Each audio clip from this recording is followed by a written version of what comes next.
Hey students, so we are here with part 7 of Political Science NCERT class plus 2. Now we are going to discuss about new economic order. That what is new economic order? New economic order is a economic order. In this, UNCTAD give a report. So we are going to discuss it. First of all, you should know about the short form N. Sorry, this color is not so good, so we are going to change the color. NIEO, NEO. Okay, N for new, I for international, E for economic, and O for order. NIEO. NIEO means, let us discuss. Most of the non align मतलब side line जो countries थी, जो गुट निरपेक्ष countries थी, ठीक है। गुट निरपेक्ष का मतलब किसी गुट का हिस्सा नहीं थी वो। Non align countries were classified at least developed Nations. जो नॉन अलाइन कंट्रीज थी उनको लिस्ट डेवलप्ड नेशन का खिताब मिला हुआ था, दर्जा मिला हुआ था, एक टैग मिला हुआ था, जो कि क्या करता है, that suffered poverty, under development and dependence of rich and developed countries.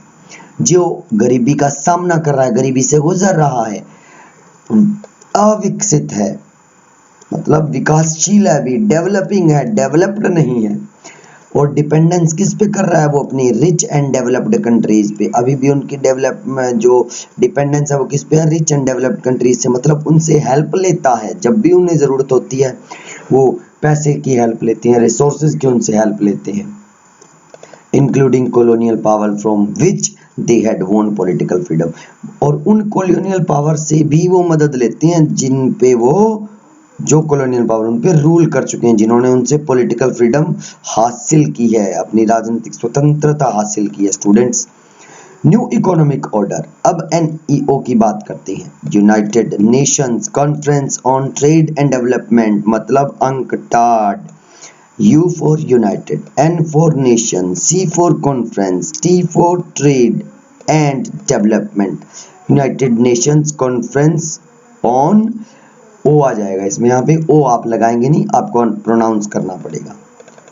United Nations conference on trade and development brought out a report, इसने एक रिपोर्ट निकाली, entitled towards a new trade policy for development. एक new trade policy निकाली development के लिए, that propose the following reforms, और उसमें following जो रिफॉर्म्स थे वो दिए गए थे। The LDC should be given control their neutral resources exploited by the developed western countries। उसमें बोला गया कि LDC जो है उनको उनके रिसोर्सेज पर एक्सप्लॉइट ना किया जाए, उनको उनके रिसोर्सेज का कंट्रोल दे दिया जाए। ओके स्टूडेंट्स, और स्टूडेंट्स उसके बाद अंकटाड ने क्या किया, एक और रूल दे दिया। The LDC should obtain access to western market to the they can sell their products and hence trade becomes beneficial for poor countries। उन्होंने कहा कि वेस्टर्न मार्केट में वो अपने जो सामान है उनको बेचना चाहिए, उन्हें उनके प्रोडक्ट्स जो है वो बेचने चाहिए, ताकि जो ट्रेड है, जो व्यापार है, वो बेनिफिशियल हो जाए गरीब देशों के लिए। तो इस तरीके से वेस्टर्न कंट्रीज को ये परमिशन भी। The cost of transfer of technology from the developed countries to the LDCs should be reduced। उसके बाद they have one more rules, that cost of transfer of technologies from, अब जो cost है, जो लागत है किसकी, टेक्नोलॉजी की, किससे, from developed countries to least developed countries should be reduced, कि इस जो ट्रांसफर कॉस्ट है इसको रिड्यूस किया जाए, वो बेचारे इतनी पे नहीं कर सकते, and they should be provided a greater role in international economic institution, और जो डेवलप्ड कंट्रीज हैं उनको इकोनॉमिक जो इंस्टीट्यूशन है उनमें बहुत ही अच्छा रोल प्ले करना होगा, इन देशों की मदद करनी होगी ताकि वो आगे आ सके, वो सामने आ सके। By 1970s NAM gave greater importance to economic issues and become an economic pressure group, और 1970 के दशक में NAM जो था वो बहुत ही महत्वपूर्ण इकोनॉमिक इशू बनकर उन्होंने जो है वो सामने आए, वो greater importance of economic issues, इन्होंने इकोनॉमिक इश्यूज को बहुत ज़्यादा importance they the, and became an economic pressure group, और पूरे वर्ल्ड लेवल पे NAM क्या बन गया, इकोनॉमिक प्रेशर ग्रुप बन गया। कब, 1970s में। Okay, so these are some conditions, some discussion. The next point is, by 1980s the NIEO initiative, New International Economic Order initiative, had faded due to stiff position। अब इनका जो initiative था ना NIEO का, वो faded up मतलब फीका पड़ चुका था। किस वजह से, सामने जो स्टिफ ऑपोजिशन थी उनके खिलाफ एक मतलब कड़ा प्रतिरोध होने लगा, विरोध होने लगा। किसका, डेवलप्ड कंट्रीज का। डेवलप्ड कंट्रीज ने उनका विरोध करना शुरू कर दिया, ठीक है। Who acted as a united group, जो कि एक यूनाइटेड ग्रुप के तौर पे काम कर रहे थे। कौन, डेवलप्ड कंट्रीज। जबकि while the non aligned countries struggles to maintain their unity, जबकि जो नॉन अलाइन कंट्रीज थी वो अपनी यूनिटी के लिए क्या कर रहे थे, संघर्ष कर रहे थे। Now India and its response to cold war. अब भारत और उसका जो उत्तर था कोल्ड वॉर को, वो क्या था। India is a leader of non align movement, no doubt, इसमें कोई शक नहीं है कि गुट निरपेक्ष आंदोलन का भारत एक प्रमुख नेता था।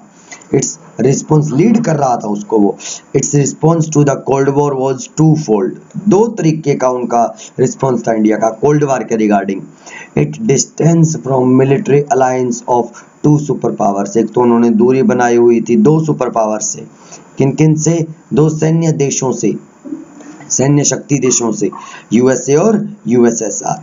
It protested against the newly decolonised countries becoming part of these alliance, और दूसरा जो भारत था वो कोशिश कर रहा था, प्रोटेस्ट कर रहा था उन कंट्रीज को जो अभी अभी आजाद हुए थे, और नई अलायंस बनाकर उनको साथ रखने की कोशिश कर रहा था नॉन अलाइन कंट्रीज को। कौन, the great India, our India, हमारा भारत जो है वो कोशिश कर रहा था उन देशों के लिए ताकि उनको आपस में मिला।